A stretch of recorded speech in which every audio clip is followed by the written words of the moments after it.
Welcome to TimSold Talks. Join us as we dive into all things real estate, talk about business, food, cars, and much more with industry experts. Dream it, believe it, achieve it. Welcome back to another episode of TimSold Talks. I'm very excited to have our special guest tonight with Angel and Raul from Denver. They're partners of ours, and they just came into Toronto for attend a 2-day conference. But thank you very much, guys. Thank you for coming here and sharing knowledge with us. No, thank you for having us. Yeah, Absolutely. Yeah. How's the weather in Denver right now, though? It's a little bit warmer, no? Yeah, it's a little bit warmer. Yeah. No, it's 2 days ago it was about this same weather as it is right now. Yeah. So it's nice though. It's nice. Yeah. Okay. All right. In keeping with the TimSold podcast tradition is like we either bring some food or drinks on, and knowing you guys for a while, I brought some good drinks for us to try. Have you guys tried any of these brands before? I've tried this one right here. Yeah? Dobel, but yes. But I don't think it's been the same version. This No, is like the the brand, though, the extra añejo. The brand, yeah. The brand I have. is good? It's a good brand, You guys absolutely. know, for me, I was one of those tourists at the duty free, so I just told them recommended me stuff. Like, is this do you know any history about it, or the drink, or the flavor? Like, what's? You know what? I don't know enough about it, but I mean, Dobel, the brand Dobel, Maestro Dobel, that doesn't sound that Mexican per se, right? Yeah.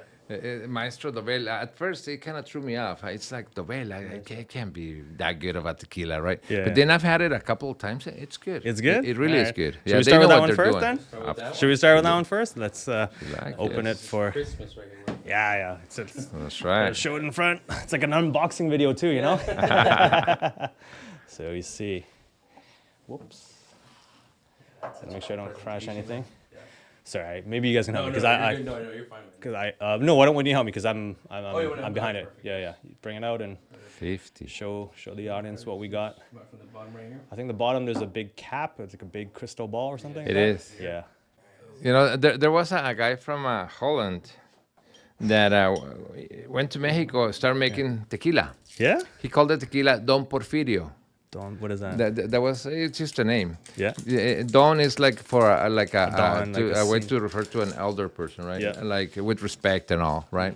Don Porfirio, and this guy he labeled it that, and apparently he had a very neat presentation. These bottles that had like an agave inside the tequila, the bottle itself. It had like the figure, the glass. It was artisan glass work, I guess, if you want to call it that, but it was very unique. So his bottles started getting a lot of attention, and the tequila was also good. In fact, and my colleague, we were talking about my tequila collection, right? And the bottle that I have a bottle of his that was like the top of the line at the time. Like I bought it like in 2002. Okay. And this guy, it was back then it was a little pricey, and now it's pricier, because it has become a collector's item because in order to call a drink tequila, it has to be manufactured, it has to be produced under the supervision of the Mexican government, right? So what happened control, was right? that, yes, and this guy, he got, so much demand, he got so many orders that he started manufacturing it anywhere. And he got caught. So he hasn't produced tequila for about 20 years. Oh, okay. And so he just so- shut it down or like. They shut him down. They did. So, and this Maestro Dobel, who knows, maybe he has something to do with this tequila. I'm serious. But his tequila was really good, and the presentation was very neat. It's unique. So I wouldn't be surprised if he has anything to do with this tequila. But it was like a really good tequila, and it was a little pricey, but it was really good. It was worth it. right? Yeah, Like- absolutely. Oh yeah, look at just even the potion. It looks like a giant potion. It doesn't. Oh wow. Damn, I've never Tequila. tried some. Here, let me pass this around for some of the other audience. You never really want to drink just by yourself, right? So, salute, gentlemen. Salud. Salud, Thank you for salud. coming. Thank you. Thank you. Salud, Tim. All right, cheers. Let's try it. Oh my goodness. That's smoky. Smoky, yeah. That's the I've never- extrañejo. Yeah, I've never had that in tequila before. This is the extra añejo effect. No question about that. Yeah. So for our listeners that, North American palates, they don't really know the difference of tequila. What is añejo? What does that, mean for someone? That's, The aging. Yeah. the aging of it. But I mean, I don't think of myself as as an expert per se in the field. But I mean, Only got like I was 300 telling bottles, you, right? yeah, I've been collecting them for almost 30 years, and Yeah. I'm up to about 300. Yeah. But I mean, there are different variations. Like nowadays, the Blanco, which is the one that doesn't have any aging, that one is the most popular. Oh, why is that? For it's just there's I'm more not a fan. demand. I don't like it that much myself. I don't know what it is with Blanco. They give me heartburn.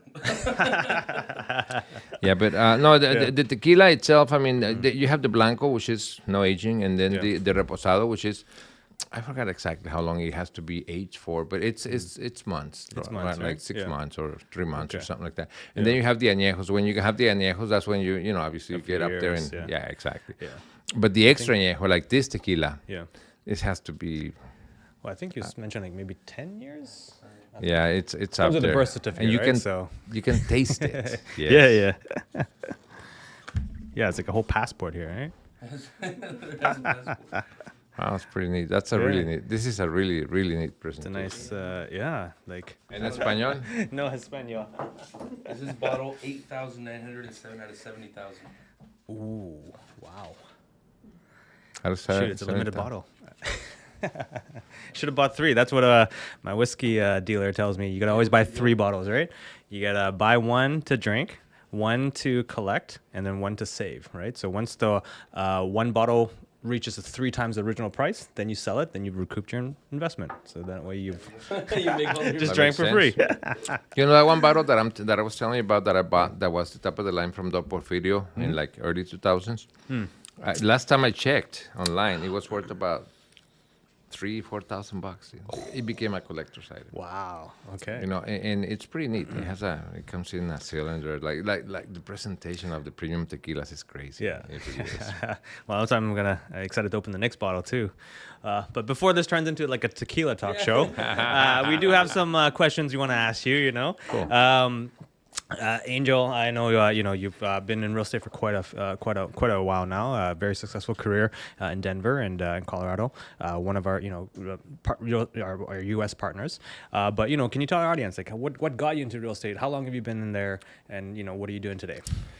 Sure. I've been in real estate for going on 34 years. It's a 34 long years. time, man. Wow, man. It's a long time. And I have, over that lapse of time, I've done or supervised right around 5,000 transactions. So it's a good amount. It's a good amount. And I have a company that's called Paisano. Yeah, and that our team, our Paisano team, that's a very friendly term in Spanish, in Italian, in Italian, Portuguese. too, yeah. It means the same thing in all Means three friend languages. or like- friend, yeah. brother, countryman. Countryman, Yeah, okay. but it is an extremely friendly term. Right, so that has helped us a lot too. Yeah. But I mean, I got into the business because back in the late 80s, I wanted to buy a home. I was young at Yeah. the time, right? I was only Still like young. You're still 18 or young. 19. I was only about 18 or 19. I could not find a real estate agent to help me. And to be honest with you, every time I walked into several offices where I thought, I kind of got the feeling that my business, they either saw me too young or they take you for whatever seriously, reason, right? they Yeah. didn't take me seriously. They didn't value me as a customer, as a client, Yeah. And I mean, I kind of felt ignored. Why not? Yeah. That kind of got to me, and then yeah. when I finally bought my first home when I was 21 years old. Okay. And in fact, that was the first house I sold. Realistically, because I found it myself and I showed it to myself and all that stuff. Unlike, Yeah, right. But the guy that helped me, he later became my mentor. But I mean, this guy has he's been in the business for probably now about 45 years. And he's a very good friend of mine, my mentor. I'll forever be thankful to him for his mentorship and his friendship. He after I closed on my home, I mean, I asked him, "Hey, would you hire me?" And he goes, "Of course, man." And the one thing that at the time, obviously, I really thought that the demand for bilingual real estate broker was there, Yeah. and there wasn't anybody. I mean, there were some people that spoke some Spanish, but broken Spanish, they couldn't really communicate. Yeah. And although I gotta be real, my English wasn't the greatest at the time either, but Spanglish, bro. yeah. but I got into the business, and I haven't looked back since, man. I've been in real estate for, like I said, I'm going on 34 years. Yeah. I started in 1990 as an assistant for a few months, and then I got my license, and I mean, I'm quite a blessed journey. to blessed to be in this business for this long, blessed to be Successful. Yeah. yeah. I mean, when people trust you, when, like I tell my agents, my team, it's like whenever they trust you to buy a home, Yeah. most of these people, they're gonna, if they're gonna take forever. They're gonna take years and years to earn that money that they're spending with you. Yep. So It's the it is biggest investment, it's a right? big Yeah. decision. Yeah, for Yeah. most people, it's the biggest financial decision of their lives. So yeah, I mean, that's the simple fact that they trust us with that. I mean, it means the world to us. Testament to their trust in you, how your professionalism, and how much they value your opinion, right? I think that's the reward we get out of that. Is like they trust you to help them make the biggest purchase of their lives. Absolutely. Yeah. That's that means the world to us, and the least we can do, like I tell my team, my sons that are part of my team. Yeah, who is this guy? my oldest son. He's 33, which is he was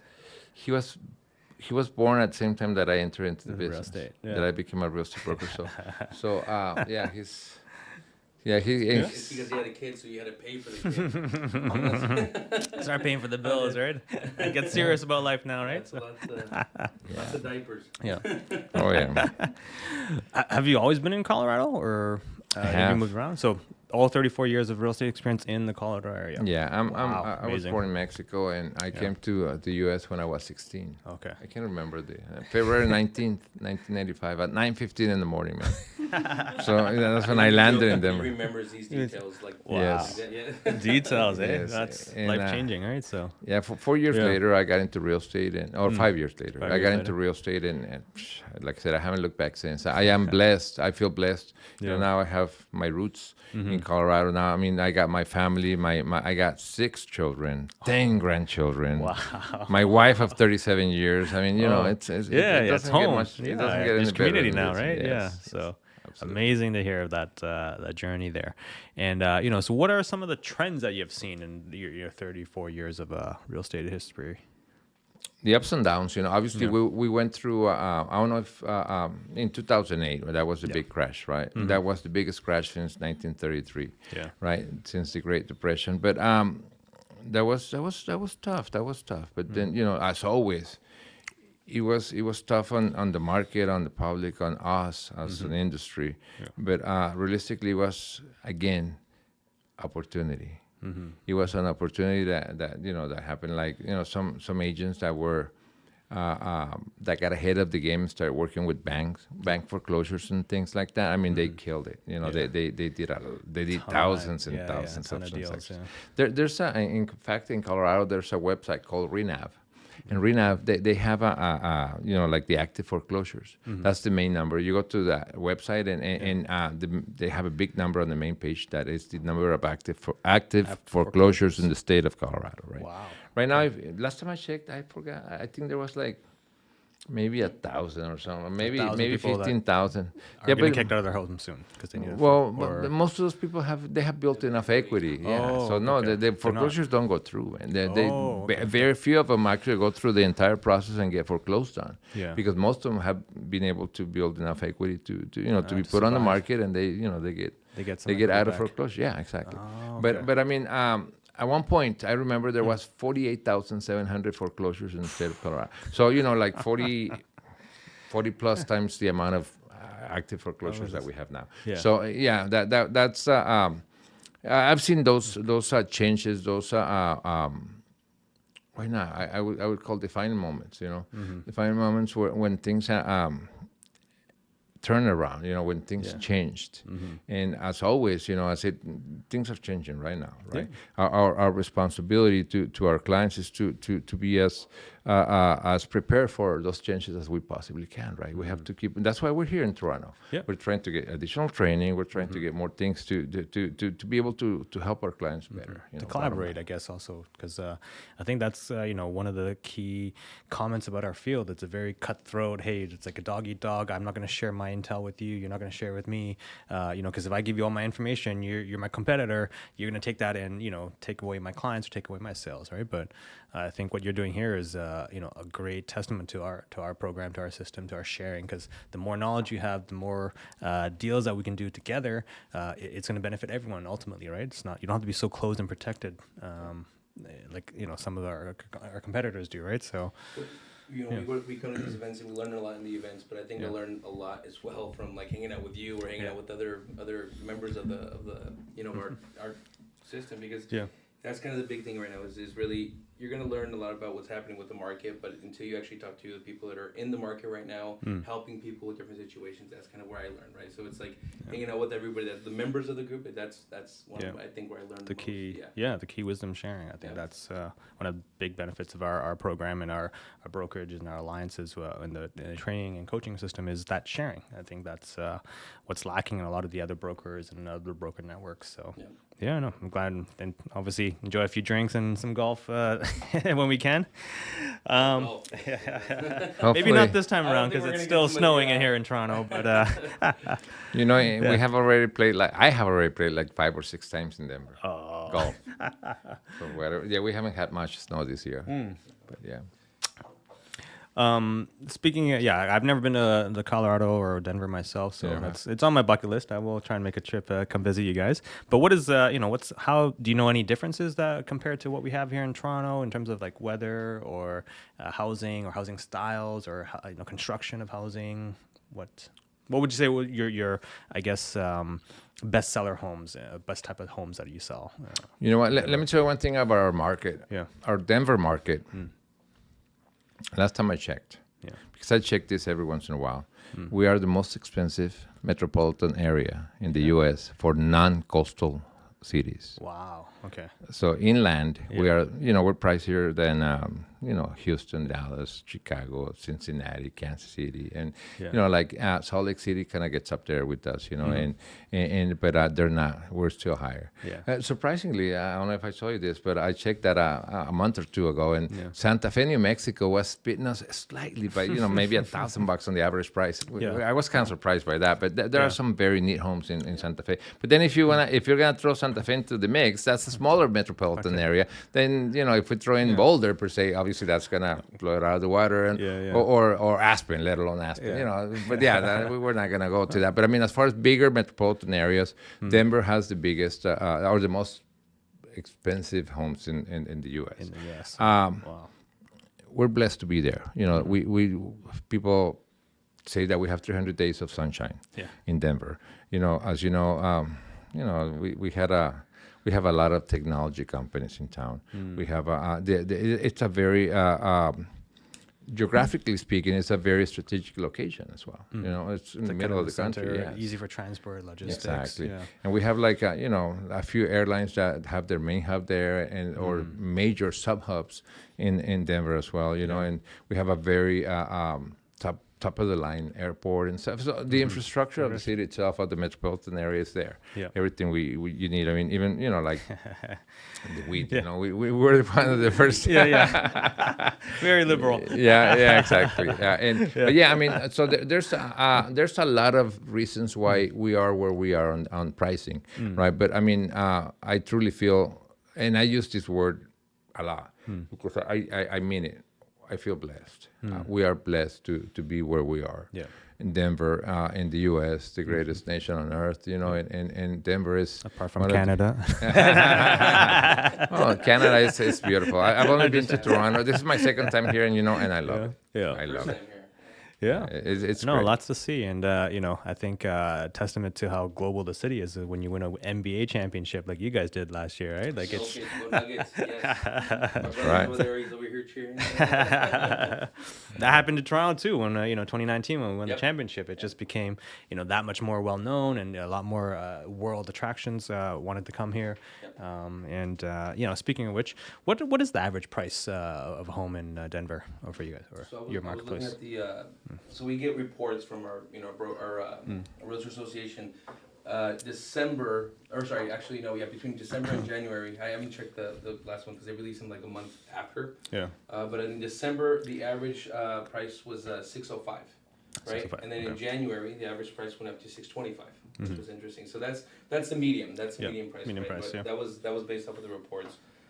Single family homes, I think it was closer to. No, was that single family? Yeah. You saw the numbers right on the report that came out. I don't remember the exact numbers, but yes, I mean that sounds about right. In fact, I think, although I think the average is higher than that, and but I mean, yeah, there's obviously different classifications. Yeah, different classifications. Yeah, the condos or the townhomes or Yeah. like the detached. yeah, but I mean, it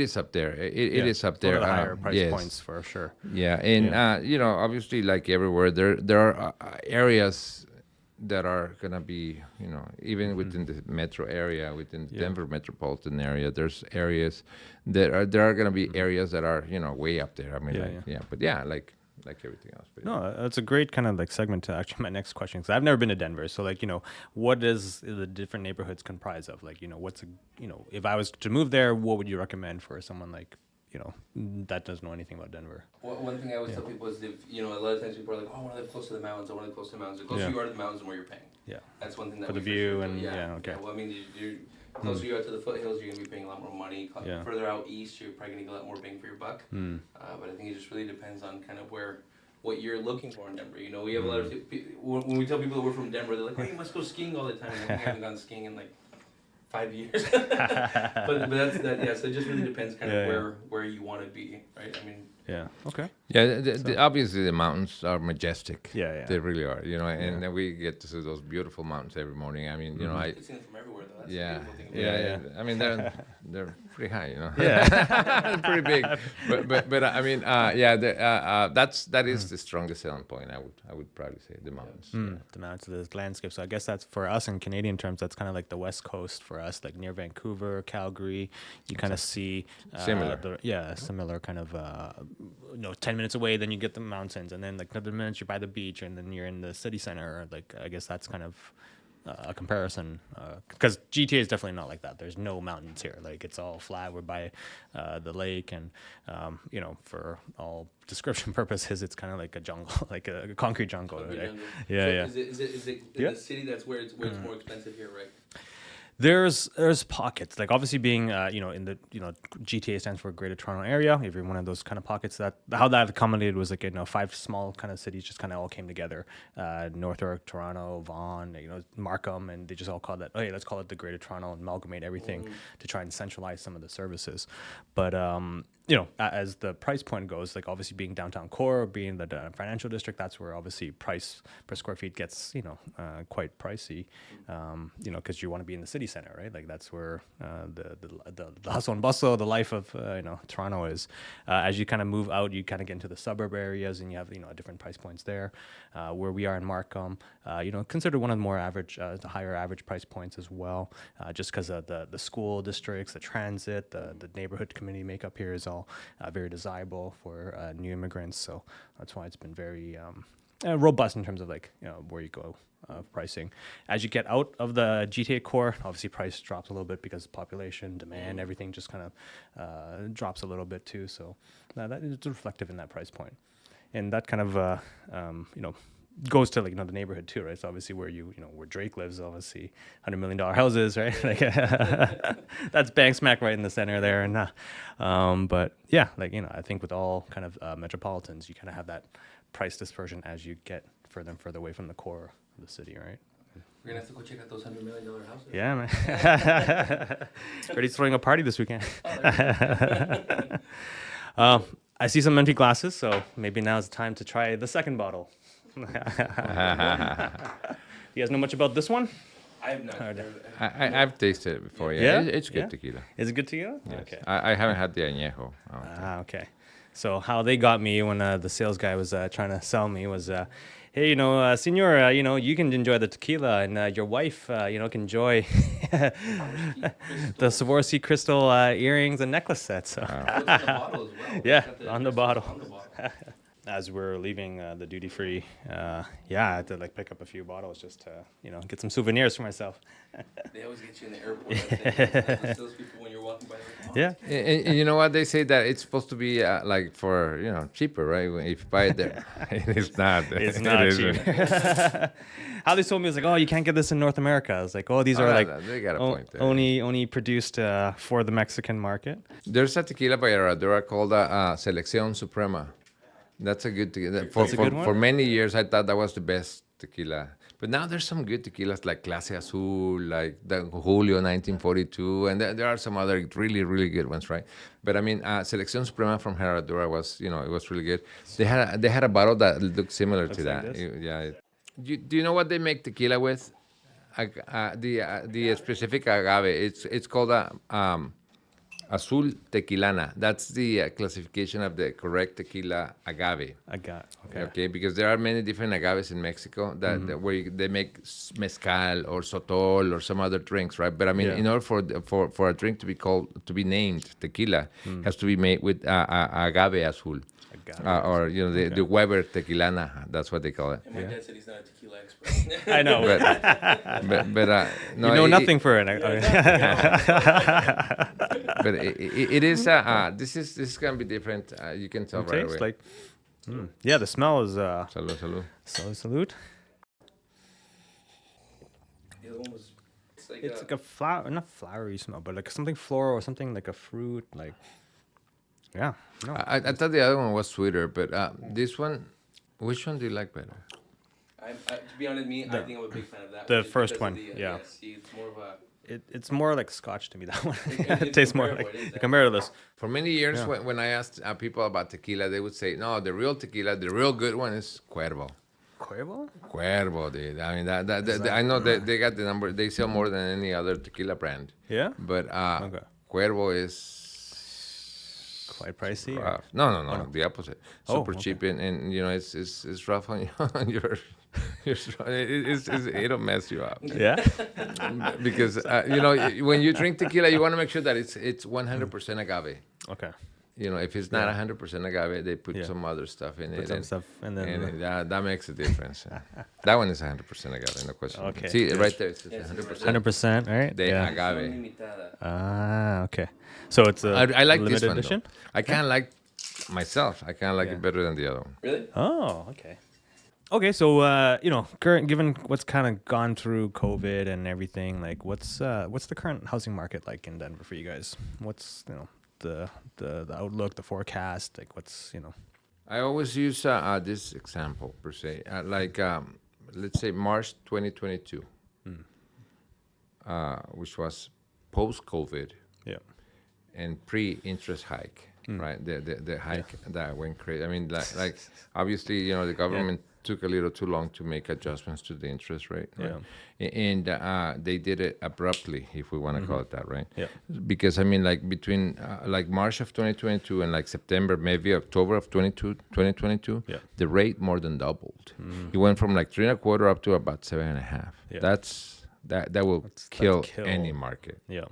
That's extreme. When you're thinking of buying a $600,000 home and your payment goes from, I don't know, let's say 3,000 up to 4,800. That's not gonna. Yeah, your people's salary income never went up that high. So So that was extreme. But I mean, the thing is that I use the example of saying, okay, if there was a $500,000 property that was worth $500,000 worth, that was worth $500,000 in March of 2022, that same house in let's say October of 2022. lost about 15%. And in general, I'm not talking specifics or just the stats or, I'm not giving you, I'm just telling what I saw in my market. Like that property went from 500,000 in March of 2022 to about 425,000, losing 15% of its value. Per se, 6-7 months later, right? Well, that property right now, where would you say it is? If it's anything like the Toronto market too, probably high 300s. That same property right now, if I had to pick a number, I would say it's worth about 530. Oh, it actually went up. Yes. Oh, wow. What does that tell you? And the rates haven't gone down. The rates have gone down, yeah. So that's the strength of the market. That how desirable our market is, our area is. So we're up there, man. No, that's very limited inventory. That's still. So that's your biggest challenge right now, having inventory. Properties hit the market and they still come off the market. I mean, don't get me wrong. There's still, one thing that we are seeing now that we didn't see before though, was a couple of properties that stayed on the market for more than a month. 20 days, 30 days, 60 days. That was unheard of back then. Yeah. However, there are still some that are selling in a day, 2 days, 3 days. So it just really depends. But, for example, like right when we landed here, I got an offer on one of my properties that's been on the market for 82 days. It's been in the market for 82 days. And it came in, and it's a 10,000 under asking offer, right? Which is pretty, before back in the day, if we saw a property that was on the market for 6 months, we were like, where did we go in? 50,000. Low ball, yeah. No, it's just, that's the thing. So there's still very limited inventory. And there's just very high demand still, So even with the rates, I think it was, don't get me wrong, I mean, I always tell people, I don't just say this, I just bought a house 6 months ago. We got another house, and nice. I have the same high rate, same high payment as everybody else. But the thing is that I do think that even though the prices, like, from the numbers, the stats that my dad was talking about, is it's still, I'm still telling people when they ask me, is it a good time to buy? If you can afford the payment, 100% Go for it. It is. Yeah. 100% it is, because, when those rates drop, that $530,000 house is not going to be $600,000 house. Yeah. And that's the thing, is you can refinance the mortgage rate, you cannot refinance the price that you pay for it. So that's what we've been seeing. Wow. No, that's a great insight, because what I guess is because it's been exactly the opposite here in Toronto. Like it's ever since the interest rates started going up, demand definitely pulled back. A lot of people were hard hit with, to carry a mortgage, from 2% to 6%, because that's what we have to do here. And to qualify, actually, we have something called a stress test. So the bank will lend it to you at 6%, but in order to qualify for that 6%, the bank needs to stress test you at 8%. So that really killed a lot of everyone, a lot of borrowing power for everyone. So that's the marketplace that we're kind of stuck in right now. This kind of a stalemate, because all the sellers that purchased a few years ago are all like, trying to get those high prices back. Otherwise they're going to take a deep loss. Everyone that's trying to buy and get into the market isn't able to because of the stress test, and that they're even though they may want to, but they can't physically or financially afford it, because the banks put all these restrictions on the borrowing for them. So this kind of restricted their lending, borrowing power in that sense. So you kind of got two parties just waiting, and once the rates do come down a little bit, they're not going to come down like 2, 3, 4%, right? It's going to be like quarter point. Exactly, yeah. So I think that's some of the new market realities that we have to face here in Toronto, and obviously American, Canadian markets, even just our mortgages are very different too, right? Like when you lock in for 30 years, you guys lock in for 30 years. Yeah. I didn't know about it either. Yeah. That was after 2008, 2009. That's what the government did to ensure that we wouldn't go through a similar financial crisis. Make sure that people can afford to pay the mortgage. Yeah, even if the rates right. How long does that work? How long is that for? Like the 8% versus the 6%? Oh, that's just to apply for the mortgage, right? So you're qualified off of an 8%. Okay. But then you can afford the 6% and whatever your terms are, because for here we have like 2 years, 3 years, 4 years, 5-year renewals. So every let's say 5 years, you got to go up and submit your application again. I want to renew my mortgage, and they're going to stress test you at whatever the rates are then. So that's the difference. Very most of the deals that we do in Denver, they're fixed for 30 years. Right? Yeah. That's amazing. So the guys that locked in at like 2.5% are. My own mortgage is at 3%. Yeah. Fixed over 3 years. Brother, what's your interest rate at? At 2.375. 2.37. My current home that I have right now is 6%, but the one that it's a rental that I have. Yeah. I got that one at 2.99. So we just took advantage because it's for 30 years. I don't think I'm ever refinancing or selling that property ever. Yeah. You're never gonna get rates like that again, man. I don't. Not near that number. No. See, and that's where that's exactly what makes a difference when it comes to. I mean, if you own a house where you have a 3% interest rate. Mm-hmm.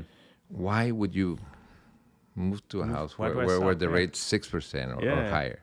You know, and why would you pay twice as much in interest? Well, I'm standing right here, Dad. No, No. well, the reason I did was because of the rental, but yeah, 100%. I mean, we're actually advising, in certain clients that we go to their houses and we do see that they have a 2% interest rate. Yeah. We tell them like, hey, are you sure You want to sure sell? they wanna sell, Like, right? Yeah. Like, believe me, like we get paid if you sell. That's not the point here. We want to do what's best for you, and if it's not really in your best interest to sell, get rid of that 2%. Yeah. Buy the next house, and obviously, in Denver and in the U.S., the to qualify for a second home when you're keeping your first, it's different down payment, different interest rate, but it's still a good route to go. That if you have that good investment right there, that's a solid investment to keep. Yeah. Like I wouldn't. Do you think that's contributing to some of the inventory issue, or because people are holding on to? Yeah, because I think a lot more people became landlords. 100%. 100%. They're just not going to sell. I asked my brother. I was like, Angel, when you moving out? And he goes, I'm moving out soon. But I'm Not selling it, right? Yeah. Yeah, that's having that direct effect on the inventory issues that we're having. No question about that. No, it's fascinating to hear because when I first got into our coaching program and you hear about our U.S. colleagues, partners as well, how you guys do real estate is very different from what we experience here in Canada. Like even just at the closing table, this was unheard of to me. Like I was like, what closing table? Like we got the contract, we're signed, and we're gone to the next deal, right? So tell our audiences what's a closing table. I think our process is I know that there's escrow state or I don't know, are you familiar with escrow states? That's as like well? a deposit for us. Yeah, we take deposit and. So the way that Colorado works is we basically, we find you a house, Yep. right? We do all of our due diligence, we get inspections, appraisals, everything done, and then the buyer gets a loan approved. And then at closing, we go to closing, they sign, and they get the keys right there, and then the money's at closing. There's no waiting, anything. Once you sign, that's your property. Obviously, sometimes people negotiate different things as far as possession goes, but as soon as you sign, it's your property. Okay. The buyer is the owner on the day of closing. Wow. Okay. So that's We're what's known as a table funded estate. A table Everything happens right at the in table, there. right? Yes, Yeah. sir. But that's, I think, where the difference with ours is like when we get the deals done, like, closing could be like 30, 60, 90 days. We have a firm deal. That's it. There's no like reneging on the deal. There's no more additional negotiations. But from what I understanding at the closing table, you can still kind of bargain for stuff at the time before you sign, right? Yes. Inspections, appraisals, that's kind of the big thing. We appraisals right now. There's a lot of different ideas on what a property should be worth. Yeah. And then our appraisers are kind of coming in and we just had one that the one that we had one that an appraiser blew up. But that is definitely something that happens. If there's something with inspection, they could renegotiate inspection. Wow. And they can ask for, if a roof is messed up, they can say, hey, I want a $5,000 credit. Yeah. Or I want you to drop the price $10,000. And that's, again, on the appraisal, if you have a $700,000 house and it appraises at $650, we got to negotiate. But a lot of times, we don't know for sure what's going to happen until it happens. Right? But we have deadlines, of course. That's what makes the difference, right? But it's just like a moving.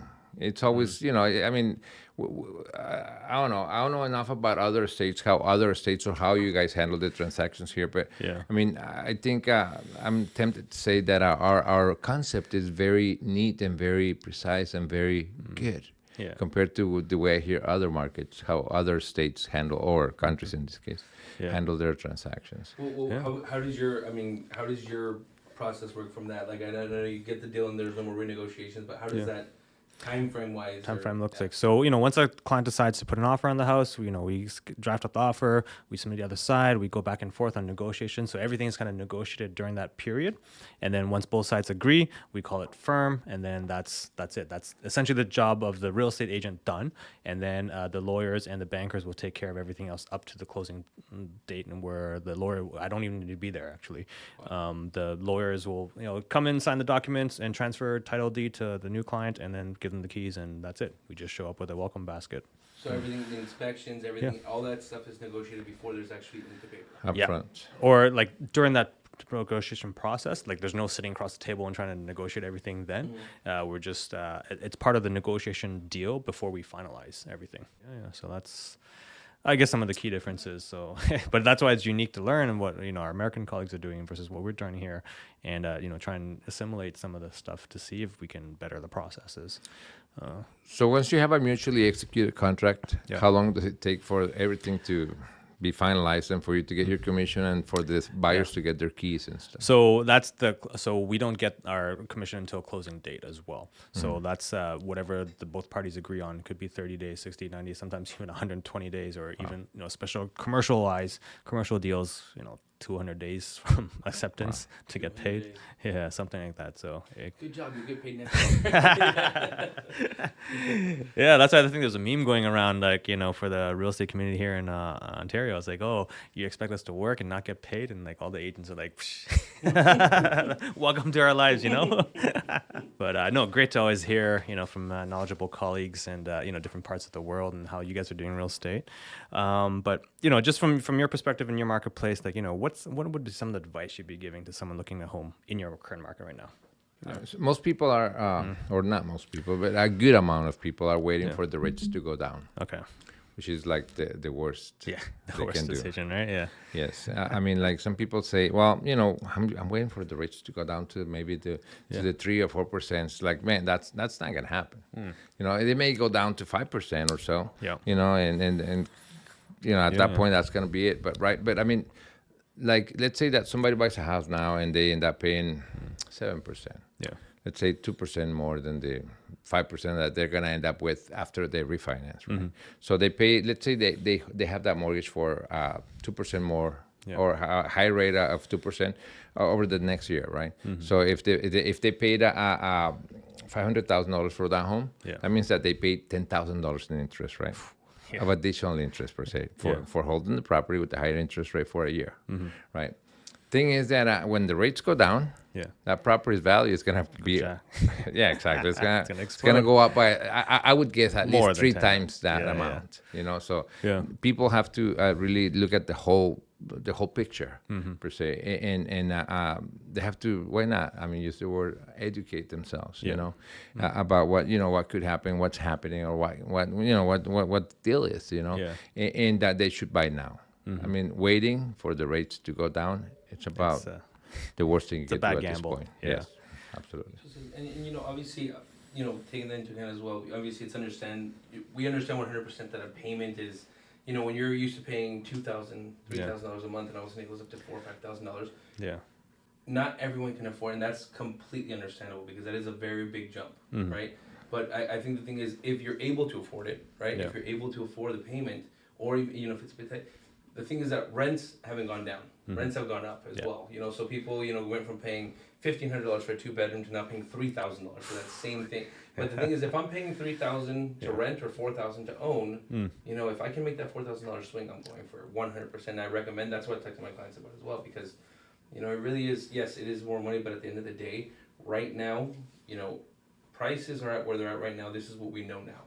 But as soon as those rates drop, if we see what happened in COVID, during COVID, that was insane. It was absolutely insane. I had clients that terminated their contracts, right when shutdown happened. Yeah. And then 2 months later, 3 months later, when things started, we didn't know where things were going. All of a sudden, the rates dropped down from 5 to 3%. Yeah. And everybody jumped in the market, and that's exactly what's going to happen. Yeah. We were in the middle of in my lifetime, I guess, one of the most extreme situations that has happened in my lifetime. It's abnormal, 100%. And instead of there being fear, it was like, everyone was like, oh my goodness, look, house at 3%, let's go. Right? So if rates go down to 5, that could be the new 3. Yeah, that could be new 3. And that's just what's going to happen. We know that's what's going to happen. That's it.